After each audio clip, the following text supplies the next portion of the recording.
development banks. Our mission? Speaking with a common voice, to leverage a greater impact in major international debates, and to contribute to the implementation of the SDGs, the Paris Climate Agreement, and the Kunming Montreal Global Biodiversity Framework. Our goals?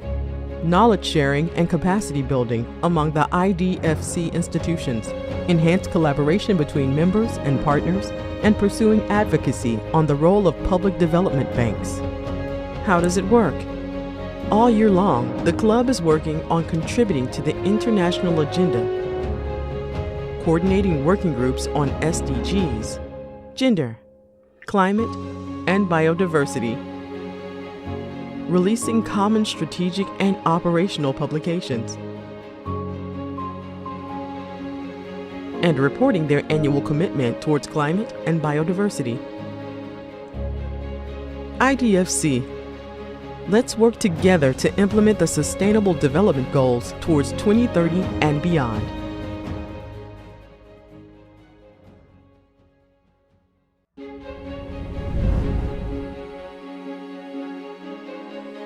What is IDFC Climate Facility? Created in 2019, the facility has been supporting IDFC members in enabling knowledge exchange and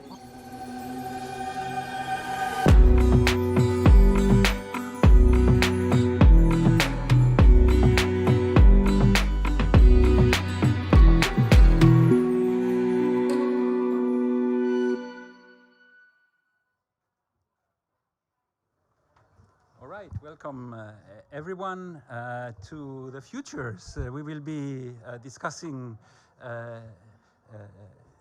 with a lot of imagination and out-of-the-box approaches the futures of climate finance during this session, and I am delighted to be moderating it. My name is Alexis Bonnel. I'm with the French Development Agency and also an IDFC member working in the Strategy and Foresight Unit of AFD.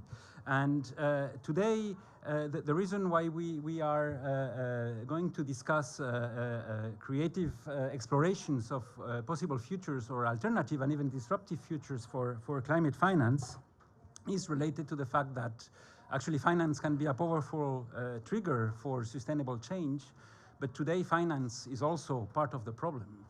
And fixing this is not only a technical issue. You need to be looking at more radical and systemic change approaches to try to imagine a world in which finance would be completely aligned with climate and sustainable goals. And doing this requires mobilizing imagination. If you want to have an idea of how different and how radically different a financial system could be in a world in which it would be fully sustaining common objectives, then imagination is probably a very, very good route to do so. And this is what we will be discussing today, based among others on a creative foresight exploration that we have been organizing along with the Forum on Foresight for Sustainable Finance, which is an initiative that was created under the Finance in Common Summit coalition. Finance in Common gathers all development banks of the world. There are more than 500 banks there gathered under this movement. They represent more than 10% of all flows, public and private, that are being channeled every year for investment around the planet. So 10% of all those flows are there in Finance in Common. And one of the coalitions that is working along with Finance in Common is this Forum on Foresight for Sustainable Finance, which shows you the interest of the financial community to have a look at very long-term issues and maybe with different eyes and thinking out of the box. This forum is being hosted, the Secretariat is being hosted by the OECD, and more particularly the Development Cooperation Directorate. And we will have speakers from the OECD today that will tell us more about the work of OECD regarding foresight. And it's connected to the DEC Friends of Foresight community that the OECD manages. This exploration that we will be presenting in a few minutes has also been organized by Daniel Kaplan and his colleagues of the Plurality University Network. And Daniel will be introducing the session with a presentation on the outcomes of this creative foresight work that gathered almost 30 people from all parts of the planet connected to the financial system, from regulators to development bankers to think tanks to government officials and NGOs that all tried to collectively reflect and collectively mobilize imagination to see how different a truly sustainable financial system could be and what it could look like. And this exploration was also held with the assistance of the Science Fiction Economics Lab, hosted by Climate Gains, and Nadia Alter, who is here with us today, will also tell us more about this Science Fiction Economic Lab. Just the name sounds intriguing and attracts a lot of attention, I am sure. So we are eager to know more about it and the activities that you are undertaking under the Science Fiction Economic Lab. And adding to this, we will have today also speakers coming from the insurance industry, and Beatriz Vaca, who is here with us as well, is the Chief Operating Officer of MicroRisk, which is an insurance company that is working in Latin America, covering vulnerable people who have difficulty in accessing insurance services. And all of this in a context in which climate change is changing everything, and the world might be becoming less and less insurable. So what will insurance look like in the future? We will learn more about that also during this session. We're also honored to have Modube Famakinwa, who is Vice President Corporate Funding of the Africa Finance Corporation, a member of the IDFC, and AFC is a leading infrastructure financier in Africa. You finance very long-term objects, and how do you do that in a world that is changing? And how do you see this moving forward with so much uncertainty around? We will also hear from you on those perspectives and those of the climate finance futures in Africa. And last but not least, we have online also Alexander Atarodi, who is actually heading the Secretariat of the Forum on Foresight for Sustainable Finance, and he's a team lead in charge of foresight at the OECD DCD, and he will tell us more, as I said at the beginning, about OECD's work in foresight, and will share with us some insights also regarding recent reflections on possible futures for development finance cooperation. So without further ado, I wanted to give the floor to Daniel, if he is online and connected. There you are, Daniel. Welcome to COP and to this event. And we are really delighted to have you here, as you helped us tremendously organize this creative foresight exercise over the past few months. Trying to open the box of climate finance practitioners and trying to reflect on how different the world could be tomorrow, and how radically different climate finance could be in the future. So we would be delighted to hear from you about what was this exploration all about, how was it managed, and what were the outcomes? Because after all, this is also what this is about, trying to find different ways of looking at complex topics in an uncertain world. So Daniel, the floor is yours. Thank you, Alexis. Can you hear me well? Perfect. I'm assuming you can. Perfect, yes. Okay, good. As everyone knows, there's several ways to look into the future, or to look at the future. Some are there to help for fairly deterministic strategic planning. Some are there to help with risk assessment and management of uncertainty. And some other ways of looking into the future are there to look for new possibilities, to look beyond the existing boxes to what could actually fundamentally change whatever system we're looking at. And what we're going to see today belongs to that category. And it's important to understand that this is not the result of a systematic scanning of risks and possibilities for finance, but of a deliberate exploration of what could be different in that field. And to go even further to do that, we've been using fiction with the help of actual artists and people working on fiction, including Nadia, who's with you, Tim, who I think is also there around, and another artist, a science fiction writer called Katie Stewart. So basically what we did with those 30 people that Alexis mentioned is, first of all, work with them on the reasons why they felt that tomorrow would be significantly different from today.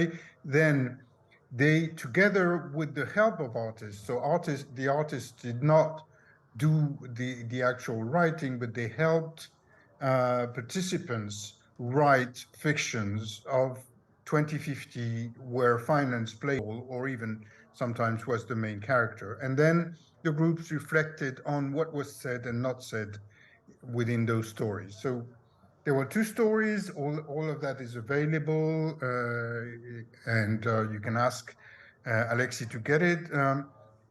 One of them is a story of how groups in 3 different places, India, Nigeria, and Catalonia, adapt or react to a dire climate crisis in Catalonia. In the second story, actually, finance is not a factor. It's the character. Christian is finance, and it's kind of lost, or it's lost itself. And it's the story of where he or they can be found again, in a way. I'm not going to tell you more about the stories because you really have to read them.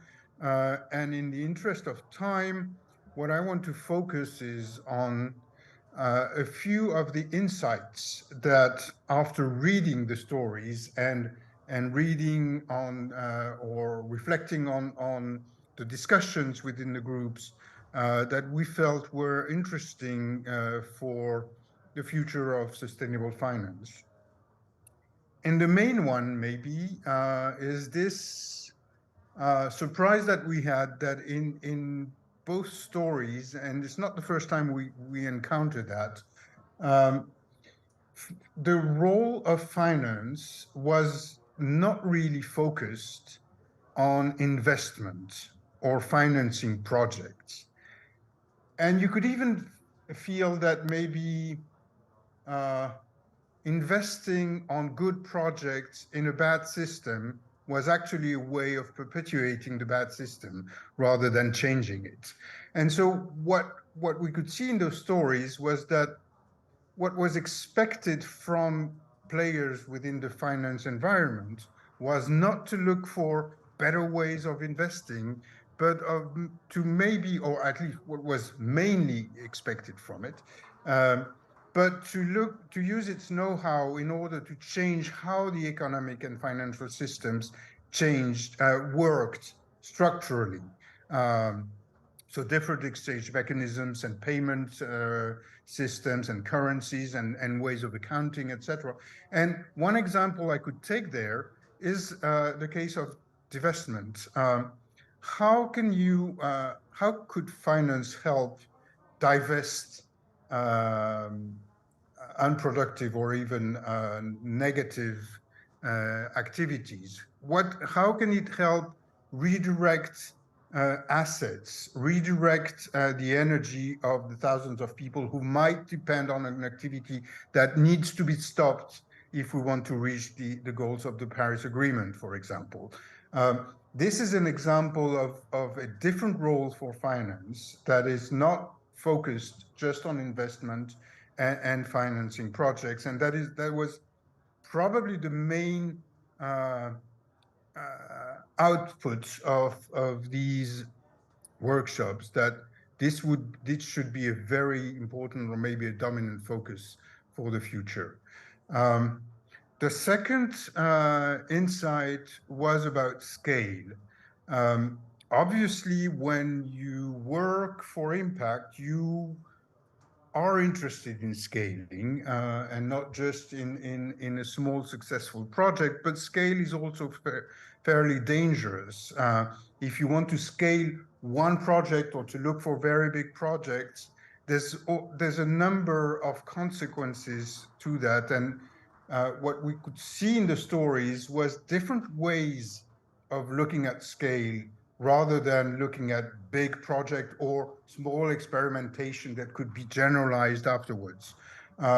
You could see a scale as consisting of millions of very, very small initiatives and projects where the goal would be to empower people or small groups rather than fund big identifiable projects or entities. You could look at very decentralized networks and cooperation platforms, which sort of resemble what we were talking before as alternative mechanisms for the daily workings of economic and financial systems. You could look at scale in terms of system rather than specific players or projects. So, and again, this would mean that the role of finance players is still to invest in some cases, but in many, many other cases, it's more about knowledge, it's more about training, it's more about know-how or providing tools or providing platforms than just providing money. The third input was about impact, and again, it relates to the previous ones. When you invest, especially when you invest public money, you want to be able to prove that you're doing something right. And obviously, there's nothing wrong with that. But the issue is that the focus on impact often, and that is something that you've probably heard from people on the ground, is also to standardize projects, to make it more difficult to support projects that are more experimental, that are too small to actually measure. It leads to oversimplification rather than systemic things, which are, again, difficult to measure. It focuses on quantifiable results versus sometimes what really counts on the ground. So there is an importance of working on impact, and there is a situation where often impact is a way of imposing the funder's logic over the logic of the people on the ground. And that was something that was very much present in some aspects of the fictional stories that we had. So we should not dispense with impact, obviously, but clearly question it. And I know that this is a question that's ongoing within the community, but I wanted to tell you that this was something that came out of the stories very strongly.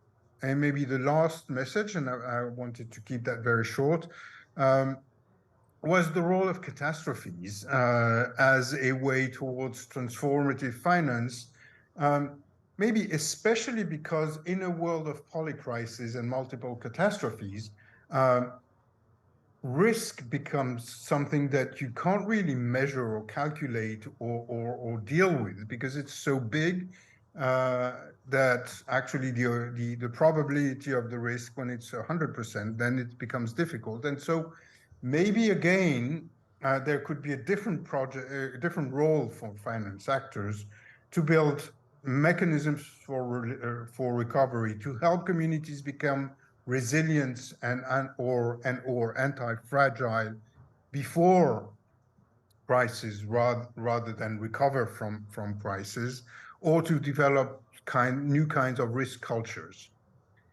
So I'm not going to develop any more, and of course we can go back to some of those ideas during the discussion. But these are the main insights that came out of these workshops, telling you that in a way fiction is actually serious business. Thank you. Thank you so much, Daniel. And I don't know if you can hear the applauses here in the room, but this is very insightful. It's very interesting that some of the outcomes that come from the future and the imagination of these 30 professionals that went through this exploration, they question investment. Here at COP, we keep talking quite a lot about the climate investment gap that needs to be filled to sort out the problem. You were also mentioning the fact that probably it could be interesting to question the issue of impact. And that, again, also is something that is heavily discussed here. How can we have finance with more impact? And what does impact mean is a fair question that I think is coming from these future explorations. You were also talking about questioning scale and scalability. Getting to scale is a word, it's a buzzword here. And again, it's very interesting, of course, that we have this type of questioning around to help us move forward. And of course, how to be accountable is definitely yet another big question. And a lot of the discussions here at COP around climate finance are connected to the accountability of this finance. And so that's yet another major question that is appearing from these explorations of the future. So in a way, yes, indeed, fiction seems to be a serious business because it's questioning very serious questions that we thought were settled once and for all in the discussions today. So very refreshing indeed. May I now ask our dear panelists to join the stage. So we have Nadia Alter from the Science Fiction Economics Lab and Climate Gains, Beatriz Vaca from MicroRisk, we have Modupe Famakinwa from AFC, and online we have, and you'll see him in a second, Alexander Atarodi from the OECD. And we will continue the discussion with you, Danielle, of course. We will be calling on you from time to time.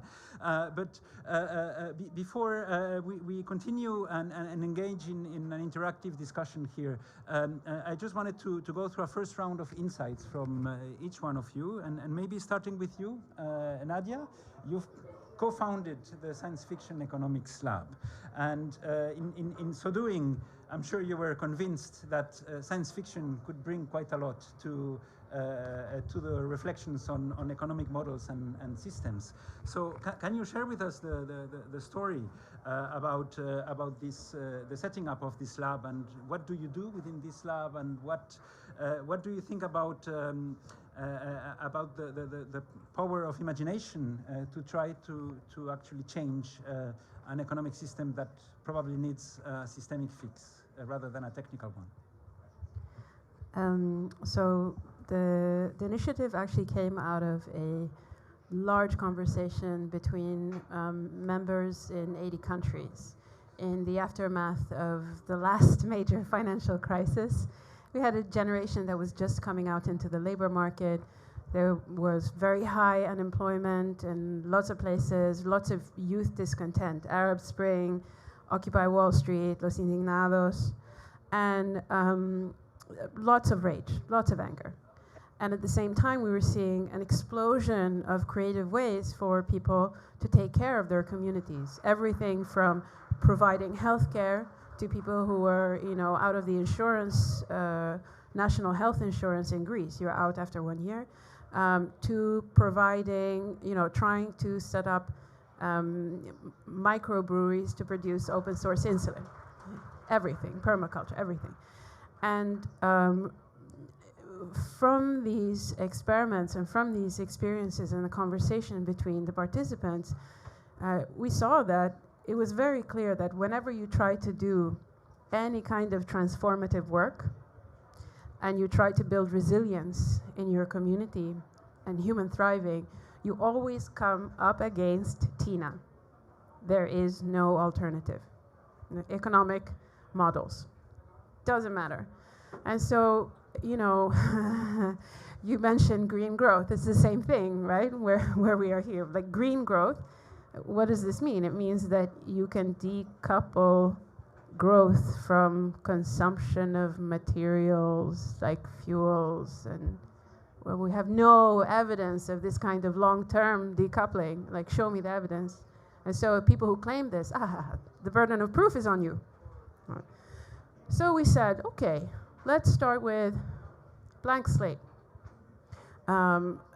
Let's look around at what's happening. We saw that actually there is a cadre of people that are very good at imagining alternatives, right? And it's science fiction authors, right? If you think about Star Trek, it gives you a sense of what it is like to live in a completely different world.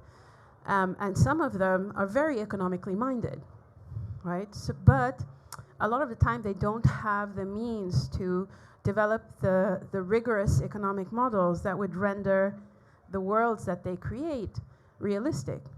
So we said, okay, let's start with the imagination. Let's start with giving people a blank slate. Build a fictional world, a floating world of mega islands, each one the size of Lagos. Ask people, what would your ideal economic system be like? What would life in this environment be like for you? How would you ideally deal with disruptive events that we're going to see, floods, fires, right, mass discontent, whatever? How would you deal with it ideally in your system? And we got 7 completely different systems, from dual economic models, like monastic models where you have 2 different parts of the economy, one in service of higher principles, morals, or whatever, and one that is a manufacturing society, to, you know, radical anarchist hacker societies. And then we brought in the scientists and the economists and the sociologists and the psychologists. And we told them, your job is to create robust economic models that render these alternatives that are desirable plausible. And so the next step, as we see it, is actually looking at the Paris Climate Agreement, especially the implementation of Article 6, and saying, okay, we have a unique opportunity now. It's an empty vessel. The rules are still being set up. How do we give people real choices in its implementation? Well, one of them is experimentation. Let's look at creating mechanisms and tools for allocating these resources and giving people access to these resources, especially very small actors, and seeing what kinds of arrangements do they want between themselves, social arrangements, what driving factors are there, and create experiments that would allow us to figure out how these mechanisms would work. And so out of this conversation, my co-founder and I, Tim, actually developed one of these instruments, a tool. And it was just announced that we're going to be auctioning off one of the first ITMOs globally at this global, what is it called? The Global Carbon Council. And there, yeah. Just for everyone's information, ITMO is? Internationally Traded Mitigation Outcomes. So it's the first carbon credits that are compliant with Paris Article 6. So this is like a first mover, and it actually came out of a science fiction conversation, because we said we need to give people freedom, and we need to have a mechanism that allows people to do things in ways that make sense for them, their community, their history, their culture, their dreams, their visions of what a good life is. And so we started experimenting. It seems like it works. So our call would be, you know, come learn. We can learn together. We can see how we can roll this out, because we have a unique opportunity. I mean, we can do something new, or we can do more and more of the same. It's just not going to work. I'm sorry, it's not going to work. Thanks, Nadia, and impressive to see also the connection between what is often seen as a relatively technical, complex article of the Paris Agreement and science fiction work. May I now turn to Beatrice? Beatrice, you are running a micro-insurance company, and that's already a difficult work. On top of that, you target vulnerable people who, on top of that, usually don't have access or have never ever had access to insurance services. So in such a complex world, with climate change changing the dynamics, and more people saying, well, this world is becoming uninsurable, how do you manage? Can you let us know what's your secret, and how do you see the future of your business? Thank you, Alexis. And I think my presentation will be less interesting and funny as you, because it's really a very complex sector. And about this question of it is uninsurable, and I think everything has a price, and that is a part of the question, and everything is about putting the correct price on risk.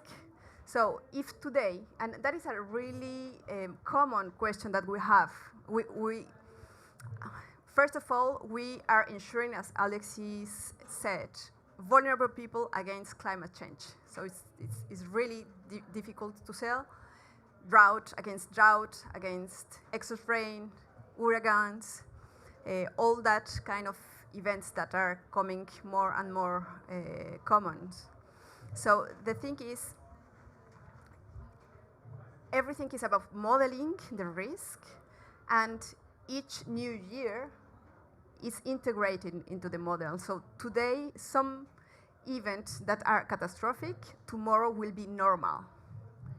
So, and you are moving the threshold, and you will have always a part of it that will be insurable, but at what price? And if you can, I don't know if you can put the presentation, because I have some interesting graphs there.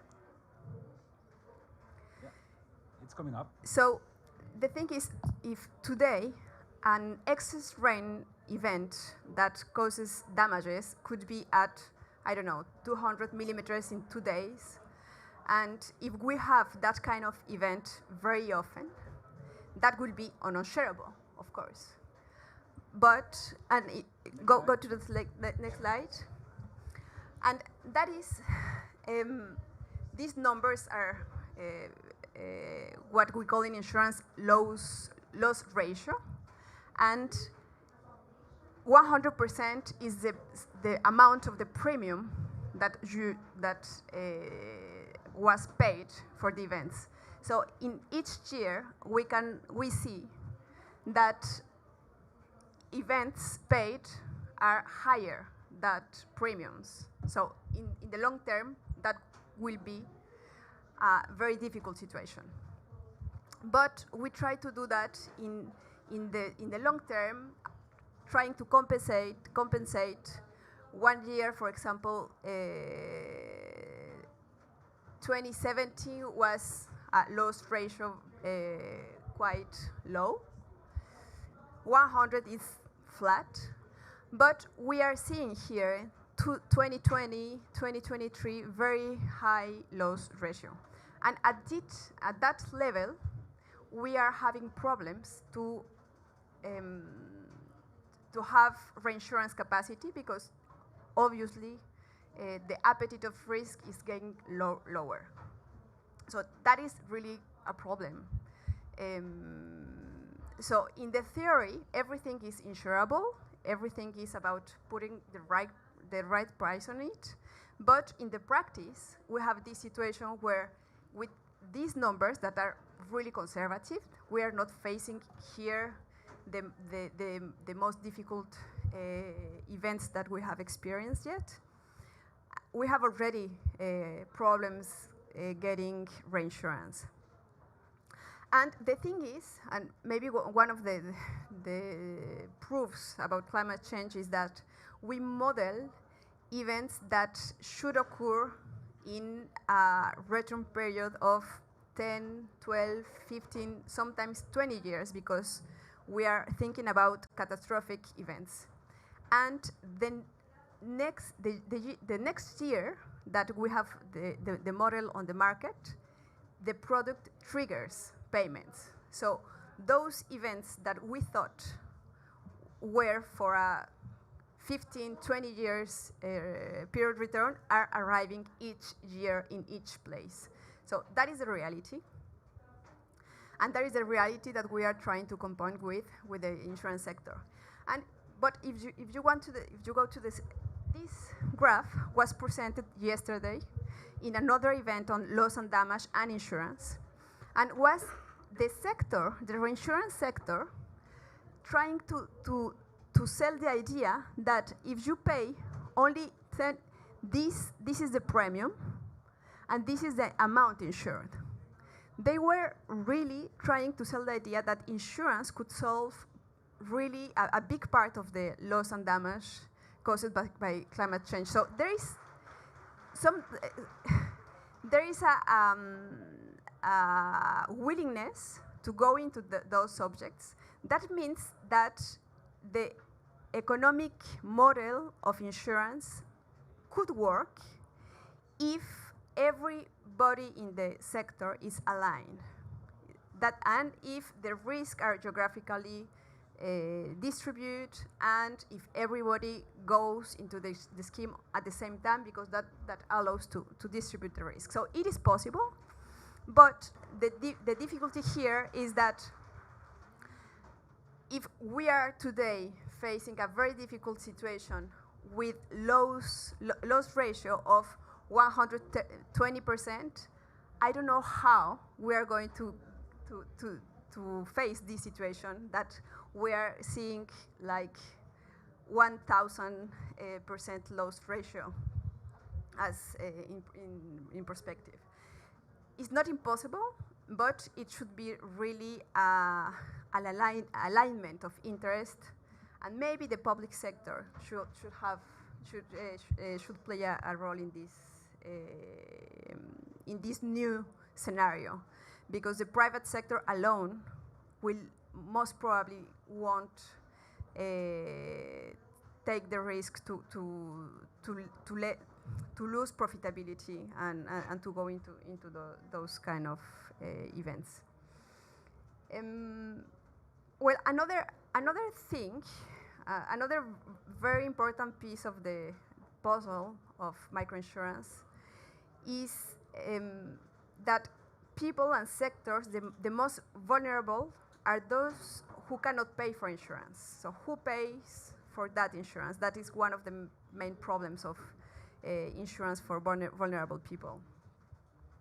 And one of the hypotheses is that those people are lacking insurance culture, that we should do more education. But the thing is that insurance is never driven by demand. And if you can go to the next one, we can see that this is the growth of our portfolio. And the only thing that I want to show here is that this is the organic growth for market-based products, where we are really trying to convince the people to buy insurance and to get protected. And here we see government programs giving insurance to people. And the difference is enormous. So it's not really, and it will never be people asking for insurance, and unless people who cannot pay normally for food, they are not going to pay for insurance. That's for sure. So on the side of access, one of the things is that in all the countries where insurance is where the penetration of insurance is very high, is because it is mandatory. I mean, in France, you cannot go walk, and you cannot take your children to a national park without insurance. You cannot rent a house without insurance. You cannot rent a car without insurance. You cannot do anything without insurance. That's the normal life in developed countries. And in developing countries, we ask people to want and to ask voluntary for insurance. So that is not possible. It's really, we are trying to build a world that doesn't exist. So in terms of solutions, From the side of the access, there is really too much energy and innovation on the side of digital solutions that we don't think will arrange the things, because the only people who are going to ask for insurance from an application on the middle of the jungle, maybe it will that demand, but if it is the case, is because they are really exposed, and only they are going to ask for insurance. So that is not really a solution. So for trying to summarize how could the insurance world for vulnerable populations in 2030? No, 2050? What was the 2030, 2050, because I don't think that's going to happen in 2030, but it could be a world where reinsurance companies are really engaged in these kind of subjects, but also that reinsurance could be driven by public sector and international organizations, exactly the same way as World Bank or AFD today do credit. Why don't do reinsurance? It's really important. And another thing from the side of who pays the premiums, in a perfect world, everything should be insured within the products, within the fabrication of the goods. As the same manner that when we buy a Mac, we are paying for the social protection of the people involved in the fabrication. Why don't we can imagine a world where when we buy tomato in the market, well, the producer is insured because the insurance is within the price of the product. Today is not possible because people is not wanting to pay more for food. That is one of the problems, that we are used to pay very cheap products coming from the less wealthy people on the world. That is in every part of the world. We are used to pay less for food, for handicrafts. So we think that those products should be cheap. All products by vulnerable populations should be cheap, and that is not normal. So in a perfect world, all those products should integrate insurance in the price. I think that I get to the end of my comments. Well, many thanks, Beatrice, for this deep dive into the insurance world. Here at COP, as many of you know, there are many discussions around the loss and damage fund that has just been set up, and a lot of expectations around what indeed insurance can bring to the resolution of many of these problems and the loss and damages associated with a changing climate. And it's very interesting to see the multiple dissonance that you point regarding the way we usually represent what insurance can do and what is actually happening in the field, and how different the economic modeling behind insurance should be in the future. So that's yet another invitation to imagine very, very different economic models for this sector. And I'm not surprised, and maybe Danielle will come to that later, but there are more and more insurance companies interested in creative foresight approaches, and exactly for that reason, because they know that the economic model that they will be working with tomorrow is super different from the one that we have today. But without further ado, let me turn to Modupe now from the Africa Finance Corporation. You work on long-term infrastructure in difficult contexts. How do you see the futures of climate finance? Thank you very much. So it's an interesting world for us because we see it as a business case. We see profitability. So there have been reference to, for instance, the loss and damage fund 3 times. I think each of you have mentioned it. And just in listening to all of the conversations around COP in the last week, one of the countries, for instance, indicated their donation to the fund will be $17 million. That's barely enough to cover one state in some of the large countries. So there are 54 countries on the continent. So when you think about those amounts, you sort of wonder what kind of impact and what kind of signaling, we're hearing and we're seeing. So for us on the in AFC, we see the continent an investment case. Depending on what dynamic or what publication you look at, you will see that the continent needs about $100 billion in infrastructure annually for the next like 10 to 20 years or so. And a lot of it these days is all drilled down to climate mitigations, resilience, which are all very important. But like Beatrice mentioned, how many people really can afford insurance, for instance, if they don't have food? And if you don't have shelter, we have a vast number of the populations using cooking fuels.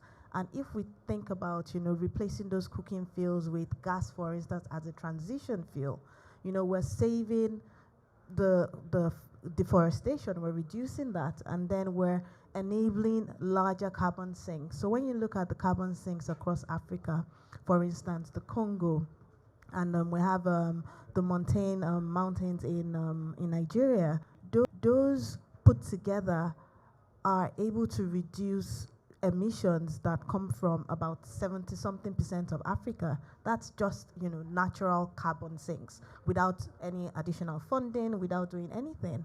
And you find that we're facing a deforestation problem because the vast number of the population is still using cooking fuels, using wood as cooking fuels, etc. And we're not progressing as much as we should. So whereas it then brings the question, what exactly is impact? Does impact have to look like a renewable power source? Is that really impacting all 54 countries, or does impact look different elsewhere? And then the other radical thing might be, the world's approach to mining. A lot of the DFIs that we interact, for instance, have stopped funding mines, which might seem like the right thing to do because there's a lot of abuse in terms of even the entire value chain, the supply of labor, etc. But then we go to the other extreme of that same conversation, where you talk about the need for batteries, for the renewables, and for electric vehicles, and all of the minerals that come with that. So the copper, the lithium, etc. Which when you look at publications, about 70% of that is going to come from Africa. To get those resources out of the earth, you have to do some sort of mining. So one of the things we are looking at is how can we make mining sustainable? Because the world seems to have come full circle from we can't mine at all to, well, we want to go green, we want renewable power sources, and then the minerals related to those need to come out of the earth in some form or the other. So those are the things we're looking at. How can we approach this? How can we, for instance, reduce shipping emissions? If you look at the shipping emissions of the world, it's the shipping emissions, the emissions that come from shipping are sometimes more than the emissions that come from some of the world's largest countries. Can we cut down shipping by moving manufacturing closer to where the resources are?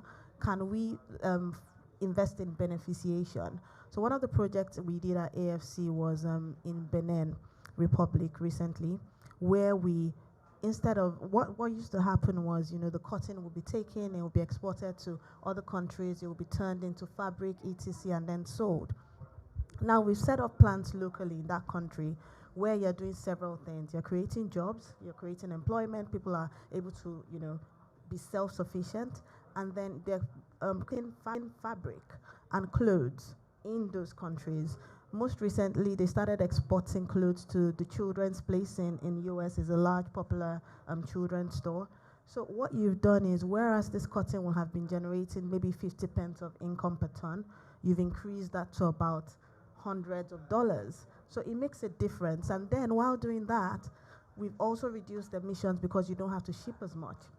We did the same thing in Gabon with the timber as well, where rather than exporting to the Far East, you're creating awareness, you're educating the local populace and helping them to enrich themselves by going a bit further up the value chain and, generating revenues for their countries. So that's the way we see the future, Africa as an investment case, not an aid case. A lot of times the conversation is around let's provide aid. But, we put forward the argument that no, these minerals that are going to power the world, you can invest in them. It's a movement you want to be part of. So rather than just throwing money at it, rather than focusing on the loss and damage fund, let's think about how we can lend in a sustainable manner with a cost of funding that is reasonable, such that countries are able to fund their interest expense rather than relying on aid. So for us, we think, those don't seem radical and really futuristic. It's what a lot of the developed markets have now. We're just asking, let's dial it back a bit and let's spread it around other developing markets. And we think there's a lot of value there. We have invested profitably in the continent for the last 15 years since inception. We've invested over $15 billion across 36 states. Our NPL is 2%, which for a bank seems ridiculous, but it is. And that's because Africa is perceived, and Africa projects are perceived as extremely risky. But they're not really if you put in the right mitigants. You can layer them on with protection, get guarantees in place, etc. And you see a lot of profitability there. So, for us, the future we see in climate finance is let's go down to the basics. Let's look at it as an investment you can benefit from. The world can benefit from, the locals can benefit from. Let's move away from the aid conversation. Then the last thing I want to just focus on is this whole idea of carbon and carbon sinks and the forest and the carbon trading etc.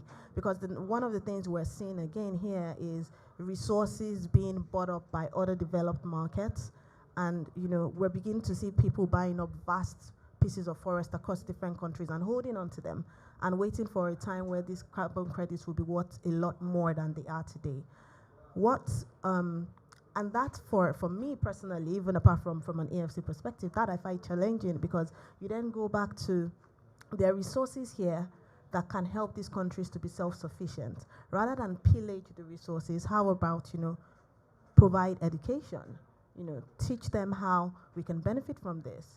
Teach us how, we can benefit from those carbons, trading those carbons ourselves, because you find even the carbon trading market is beginning to lose credibility, because a lot of institutions say, oh yeah, we're buying carbon credits, and then they just keep on letting their emissions go to an all-time high in the name of having offset them with credits, and then you're not even paying the right value for this. So I'll just pause here, but I think in summary, the climate finance we see in the future for Africa is one where there's a just transition, where there is equitable participation for all, where there is an investment rather than aid, where we can use blended finance to make things affordable. Create the conversations are always around, oh, there are no projects that are bankable. I beg to disagree. There are a lot of bankable projects if we put in the right work, if we provide the right type of financing, if we look beyond, Africa is risky, and, do a deep dive into what the projects are and how we can make them profitable. So I'll pause here. Thanks so much, Morupe. And your intervention rings many bells, particularly if we look at the way we usually and traditionally represent financing and international finance in Africa. What you said about Africa being an investment case and not an aid case, that challenges a lot of the representations and what many people have in their head, in their imagination. I like very much also the fact that part of the investment case, if I got it correctly, is about education, training, capacity building. This resonates also with some of the things that Daniel mentioned at the beginning, following our creative foresight exercise, where maybe we should revisit what investment means. Investing in human capital is also probably one of the major investment areas to look at to start with. I would like now to turn to a partner in crime, Alexander Tarodi. He's running the Secretariat of the Forum on Foresight for Sustainable Finance, which is this forum gathering all financial institutions, including a lot of development banks who are interested in integrating more foresight approaches in all of what they do. Hi, Alexander. Good to see you. Hi, partner in crime. That's a good thing. Absolutely. And we would be very much interested to hear more about what OECD is doing in the area of foresight. You know, the motto of OECD, which we can see on the screen here, is better policies for better lives. Exactly. And where does foresight fit into that? And can you also tell us more about the activities of the forum and recent activities of OECD regarding the future of development finance? Over to you, Alex. Yeah. Thank you, Alex. It's great to be here. Thank you for the invitation. Apologize for my general director was supposed to be there to give some introductory remarks, but apparently some logistical issues came around, so she couldn't come. Sorry about this. So you have to put up with me, partner in crime. Let's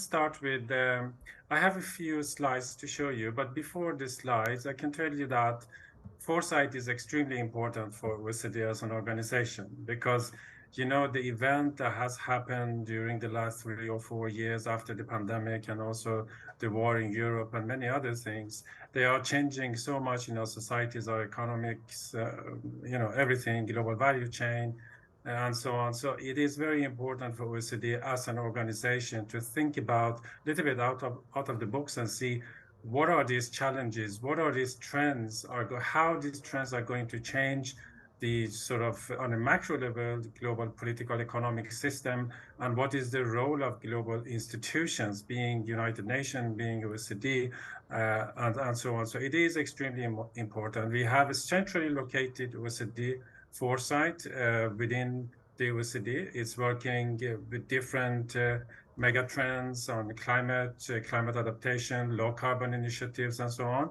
But we also have fragmentation of foresight within the different directorates, and I am being team lead on DCD, Director for Development Cooperation. We are using foresight to see how it can support not only internally mainstreaming foresight within our organization, that's one thing, but also support our member countries. We have 32 member countries that want to do many things in the different development field in terms of climate, in terms of digitalization, in terms of green transition, in terms of financing, and so many other issues. So we are supporting also member countries to actually design better policies in the field of development cooperation. Now, in terms of my work on foresight, I am quite not limited, but I have some, my mandate is coming from member countries. So they are telling me what to do and what not to do. So what they are telling me to do is three important pillars.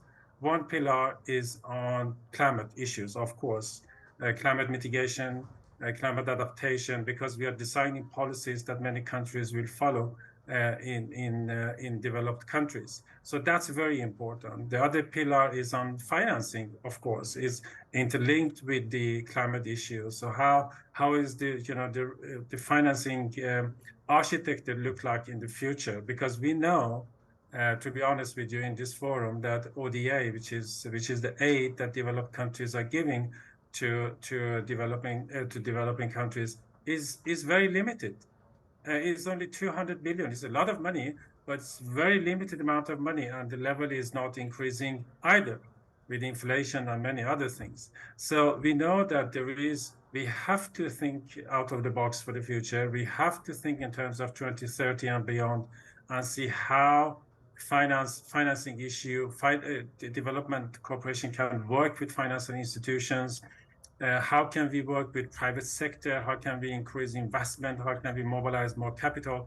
How can we make it easier for companies to de-risking investing in Africa or Middle East or somewhere else? So that's the second pillar of the work I do on foresight. The third part, which is also extremely important, has become very important for our member countries, is on geopolitics.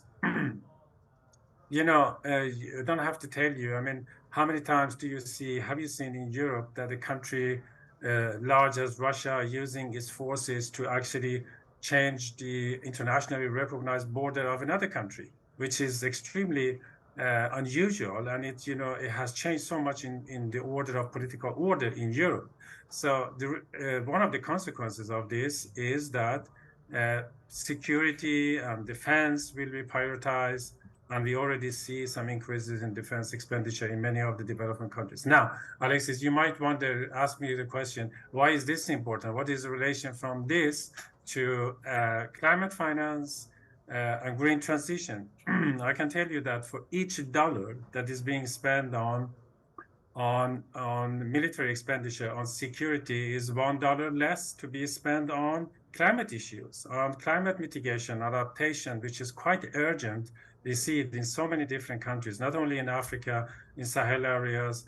In Northern Africa, we've seen devastating floods and so on, but also in small islands in Pacific and so on. So that's very important. So these are the mandates that I have from the countries. Now, if we can pull up my slide, I can show you perhaps, Alexis, if I have a couple of more minutes.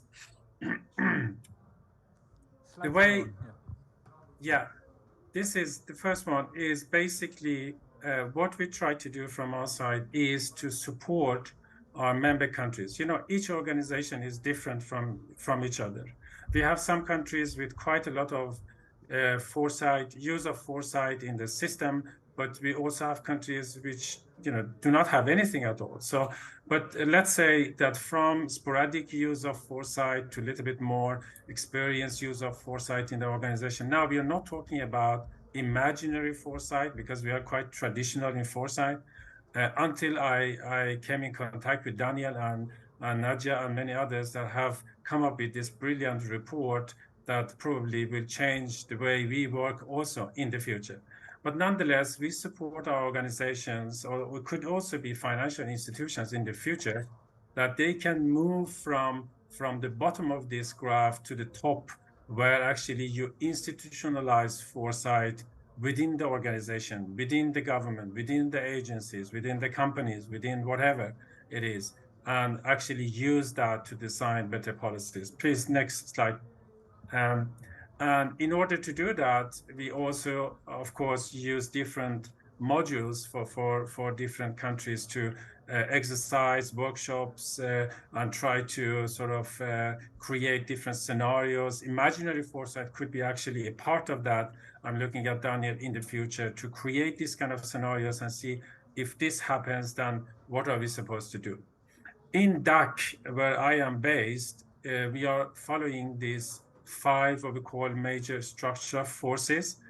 These are political trends, these are economic trends, these are social trends, environmental trends, and technological trends. I won't be going into the details, but basically these 5 mega trends and also 20 trends below them are basically covering our work. These are the trends that are important for us in development cooperation to see how we are impacted by those trends, being poverty, being inequality, taxation, migration, economic shifts, and so on. There are so many of those that goes right across our work streams at DCD, and we really have to take under consideration what these trends would mean for us in terms of future. Now, next slide, please. And that's the last one.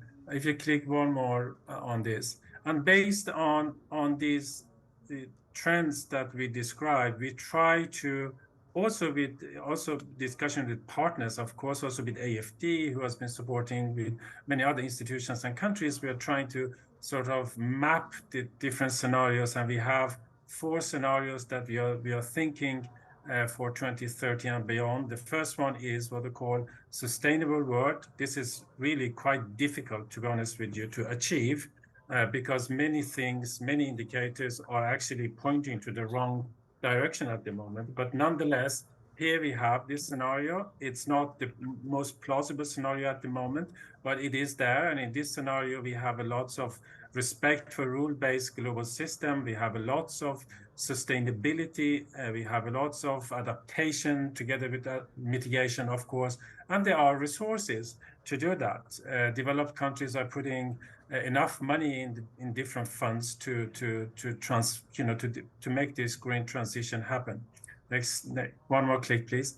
The opposite side of this is the war scenario, God forbid, but we have to understand that we have some countries with different values, with different political agenda, and they want to change the system. And in this scenario, we see already war in Europe. We could see some more tensions in Asia, of course, in China. God forbid if something happens in Asia Pacific.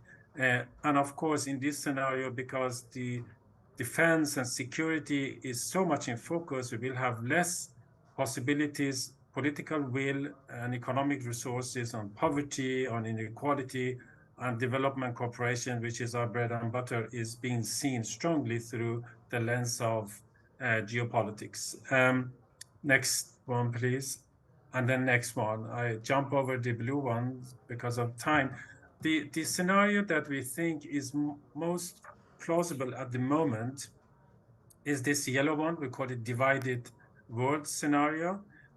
It's already happening, to be honest with you, to some extent, but we think that it's going to be stronger in the next decade because we see that indications of decoupling in terms of technology, in terms of trade policies, industrial policies that different countries are putting in place.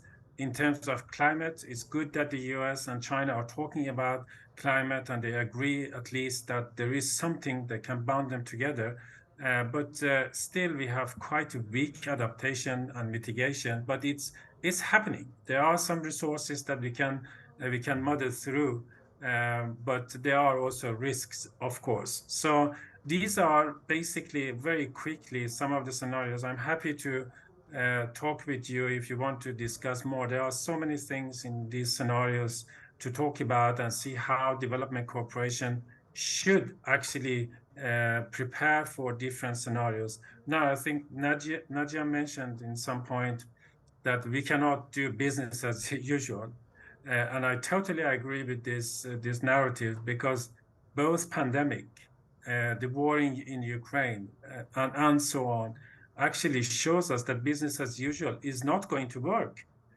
So that's why this creative foresight in general, but also creative foresight, provide us with such great tools that we can use to prepare ourselves for different scenarios. And then of course in that framing we need to work together with different partners, with different institutions, development banks, regional banks, and so on, and many more, of course, in the future. Alexis, thank you. I'll leave it to you now. Many thanks, Alex, for your insights and also sharing all the perspectives of the OECD on these topics, and also noted the interest of OECD to get more involved into creative foresight. I like very much what you were saying at the end also, that the future is business as unusual, if I got it correctly. and to make that happen, of course, we need to imagine unusual futures. Maybe we have time for one final round of comments, and I know Nadia already you wanted to share a few thoughts, but more generally I will be going through all of you, including Danielle, asking you, following this exchange of views and ideas regarding future possible developments, or maybe even seemingly impossible developments regarding climate finance and sustainable finance, and listening to each other, what would you do getting out of this session in addition or differently compared to what you are doing already today? And of course, when answering that question, please do also take the opportunity to comment any of the different speakers' points. We invite you to speak not only or not even or not at all in your institutional capacity, but first and foremost in your personal capacity. So what type of things would you do or would you change following this exchange and conversation? And Nadia, I think you wanted to react first.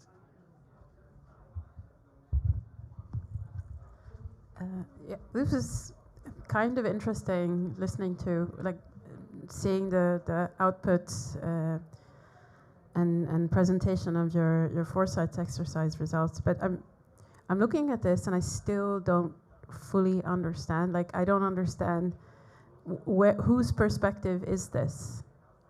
Is it OECD's? Has there been an opportunity to fundamentally question the premises, or, like, where's that coming from? And the second question is, have you, let's put it this way, growth agnostic models for human well-being, where is the space for discussing that? Is the assumption in these foresight scenarios that you are still living in a growth-based world where that is kind of the baseline, and that, or where I don't see the discussion about non-late stage capitalism and where that conversation is happening. So maybe a quick one for you. That's an easy one, Alex, so you should be able to answer that in a few seconds. Yeah, thank you. Great questions. Yeah, I agree with you. Totally easy. No, let's start with the second question. We don't see, it's not a growth word, because to be honest with you, that was miserable for climate. Everybody was moving to China to produce, and the emissions went right to the sky, and China is now the largest polluter. So it's not the ideal word. That's not the scenario we see in front of us. It's rather the divided word, the yellow one that we see in front of us. It's not the best one either. But that's the thing we see indicators from what we see on the political level, on the economic level, on trade level, on many other discussions that we have, that we are moving. It's not the perfect Nigeria, it's not the perfect scenario, but the question for us here, we discuss internally, is that what is the role of development cooperation to try to push, you don't see the slide at the moment, but to push this from not very sustainable to more sustainable way, because still development cooperation, there's a lot of money there, of course, 200 billion per year, but we are mobilizing also political will and economic resources. How can we push and convince our partners to actually move from the yellow one to the green one? Go back to the first question. I think this is not perspective of OECD countries only. We've had several discussions and workshops and talks with developing countries and partners in Africa, partners in Latin America, and many other places. And this is sort of the essence of all the discussions that we've had with everybody. Of course, developed countries are quite strong in their views, but I think there is something very important here, Nadia, and the fact that the trend that I see, which is positive, is that we are at the moment seeing some relocation of production from China to many other countries. And here it opens up actually opportunity for developing countries to attract those investment in developing countries. But to do that, we need to have reforms, we need to have infrastructure, we need to have so many other things in place, because otherwise the companies will not go there. But I think I see this as a positive trend, that we actually can capitalize on this trend, that companies are de-risking and moving to production, and we can use that as an opportunity to create jobs and for green transition. I hope I answered your question. No, not really. Not really. First of all, it seems to be a conversation between institutions with no safeguards against institutional bias and no means to question the questions that were asked, right? How do you know the questions you're asking are the right ones? And the second is looking into scenarios that are growth agnostic. It's like looking into the future, being accountable to the present, or like, measuring it through the window of the present, but completely different scenarios. Just an example. So in Kenya, you have a lot of cooperatives, you have a lot of saving that is off bank, right? And it's huge. I think it's like $3 billion. So what if Kenya is closer to being a mutualistic cooperative economy than a late stage capitalist one? But these are not scenarios that I'm seeing in there, because even the words, maybe we can capitalize on this. It indicates, I would say, a kind of narrative and maybe even collective cognitive capture. So I would push to be more radical and more open and consider these completely different alternatives. Welcome to Creative Foresight. This is what it is all about, generating new questions and perspectives, of course. Let's turn to Beatrice. Yeah, I wanted to react on that point, and because listening to Daniel's presentation and then Alex one, a phrase came to my mind that I read really recently.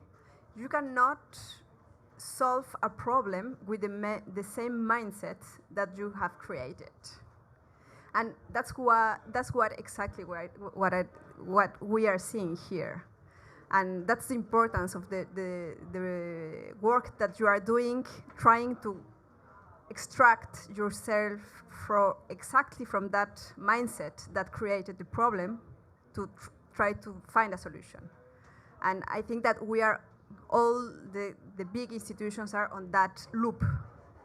We're trying to find a solution, but it's not possible with the same assumptions. It's impossible. No, it's impossible. And it's not an easy task to do so. Believe me, we started this creative foresight work. We were a little bit afraid of what we were getting into. Because of course, you're going to go outside of your comfort zone. That's the whole point, right? And well, we're very happy we did, because you get some tough questions coming up that are sometimes difficult to tackle otherwise, without going to the futures and through the futures to bring them to the table. I don't know if on your side, Marupa, you would have some thoughts or ideas or things that you got inspired by during this conversation? Yes, and I'll keep it brief. I mean, the conversation has been enlightening. I think there's a huge focus on the environmental aspect of all of this. When we talk about the sustainable development goals, they're sort of split into three broad themes. So the environmental, the social, the governance. A lot of times, I mean, I know this is a conference largely targeted at, climate, etc., but I think a lot of time, even the lens through which we look at the development is sort of flawed, because it's just focused on the environment. And to Nadia's point about, being growth agnostic, you're also not looking at the social aspects of this. So for instance, we want a planet that we can live in the next 20, 30, 50 years, but we also want people to be alive to live on the planet. So, I think we sort of need to just give equal attention to the three spectrums. So the environment is absolutely critical. The social is also critical. So with the social, we can then look at creating the frameworks and the regulations that will encourage investment into the infrastructure that we need as well. I like that Alexi mentioned that there's a lot of opportunities in moving manufacturing to other countries aside from China. I think that those are the type of solutions we need to be thinking about. Moving those to sort of the home countries of the resources is going to significantly reduce emissions. I think I had spoken about that earlier. So I think, for what I would like to see change is less of a focus on the need to help, but more of a focus on how can we invest and make this thing grow? How can we partner? How can we drive impact? Because impact looks there are a lot of different shades of impact. So I think the focus needs to be on the broad spectrum rather than just the one, and think about how impact affects a country. So it impacts what you want it to be, or it impacts what the people you're trying to impact need. So I think, there needs to be that distinction in the questions we're asking. And one last thing, just because I always wear my funding hat. I mean, my primary job is fundraising. We have great partners with a lot of the members of the IDFC who have supported AFC in the past and, continue to do so. We're really appreciative of that. But one of the challenges we find, not with the IDFC members, but just generally with raising funding for African institutions, is even though we're rated A3, we're still paying significantly higher premiums than other A3 rated institutions in other developed markets because Africa is deemed risky. But when you look at the credit rating, it should be the same regardless of whether you're in a developed market or an emerging market or whatever it is. So those are the things we say when we talk about seeing us as an investment case. When you're lending to an A3 name, you're going to get your money back because you're an A3 name. We shouldn't then have to pay twice as much for the same funding. These are the things that inhibit development as well. When countries are burdened with high interest expense just because of their region or where they're located, these are the things that stunt development. There are significant issues with data and data infrastructure. So in as much as there's a lot of impact happening, we don't have the infrastructure to report it because there are other priorities, competing for these funds. But I think, if the world, again, I'll close with this, sees these markets as investment cases, it changes the dynamics of how we relate, how we fund, how we come up with programs to support those countries, etc. So thank you everyone for a great discussion. I've learned a lot and taken a lot away. Thanks, Modupe. And I noted that you often, during your interventions, you often mentioned how people see Africa, how people see the world. The way you see things is through your imagination. So here again, we get back to the topic of working on expanding this imagination. Daniel, may we turn to you also to hear from you. You've been inspiring us quite a lot and encouraging us to get into this challenging work of going all the way to challenge our imagination, open it up, and look at very different ways I wouldn't say resolving the issues, but at least trying to deal with them. What are your takeaways from this discussion? Maybe very quickly, the fact that maybe words matter. That is, when we're talking investment, scale, impact, we're using words from the system that got us to the situation where we are, both on environmental and social terms. And as I think Beatrice was saying, then it's difficult to use those words to change the system that we're talking about. And so I think one of the takeaways from our workshops is this, that maybe it's not just the ideas, but the words that we should be changing. And it's difficult because words are also there so that we can understand each other. And so you can't just change it on one side and expect everyone to join you there. But again, if we're using those things, those words come loaded with ways of doing things, with ways of organizing players and resources and systems, and they come with power relationships. And so while being very mindful of what Modupe said, because I mean, she knows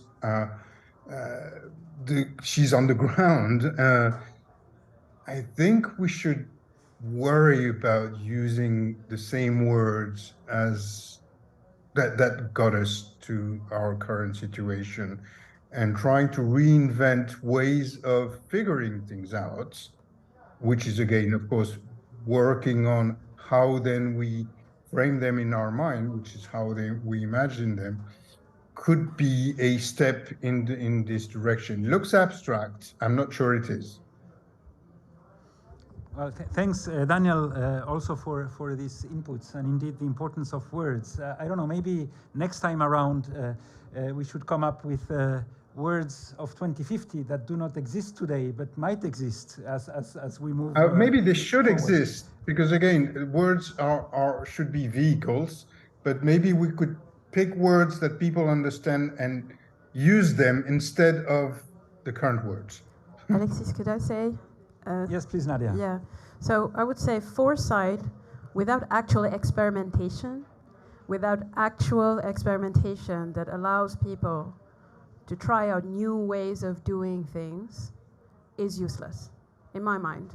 Because what really changes minds is when you can point to something and you can say, that works.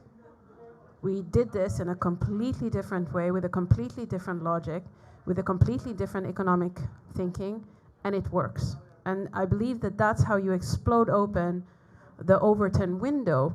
And I think that the OECD has quite an important role to play there, is exploding open the Overton window around what economic models are considered admissible, are desirable, and plausible. And just break TINA. Break there is no alternative. Because without this, frankly put, we're screwed. Well, that's also part of creative foresight, getting us all out of our comfort zone. And here I think we've experimented that. You were talking about experimentation. Part of the session was about it as well, I think. Well, many thanks for all your insights and contributions.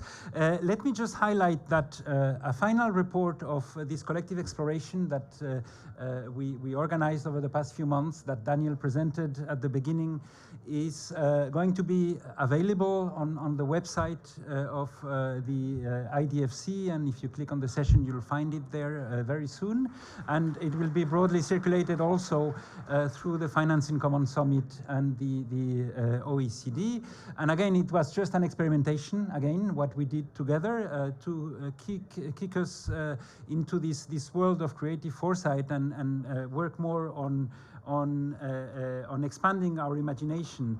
Again, I mean, if I could summarize some of the thoughts that were shared here, I think we would all agree by saying that that change is needed. Everybody's been talking about changing things, business as unusual, as you said. And anyway, change will happen, like it or not. And the world in 2050 will be very different from the one we know today. So if that's the starting point, then there's probably a lot of value in trying to imagine these different worlds and how much change will happen. And to do so, we probably need to suspend disbelief about change, because there's a lot of disbelief about change. Take the pre-COVID era. Nobody was anticipating, or very few people were anticipating something as big as what happened. And there was disbelief, total disbelief at the beginning. And now it's been a bit more accepted, I would say. But suspending this disbelief is probably a skill that needs to be developed. And one way of doing this and helping to imagine radical systemic changes is creative foresight, and trying to bring in also fiction, art, and creativity in all of what we do. And we often say that the world is limited and has limited resources. Well, the resources of imagination are absolutely unlimited. So let's tap on them, since they are unlimited. And, you know, I very much like this quote from Pablo Picasso, who said that whatever can be imagined is real. So let's go for it. Many thanks for all your participation, and to be continued as more and more of us are embarking into this creative foresight journey. Many thanks, Daniel, Alex, and Beatrice, Nadia, and Morupe for your insights, and as I said, to be continued. See you soon.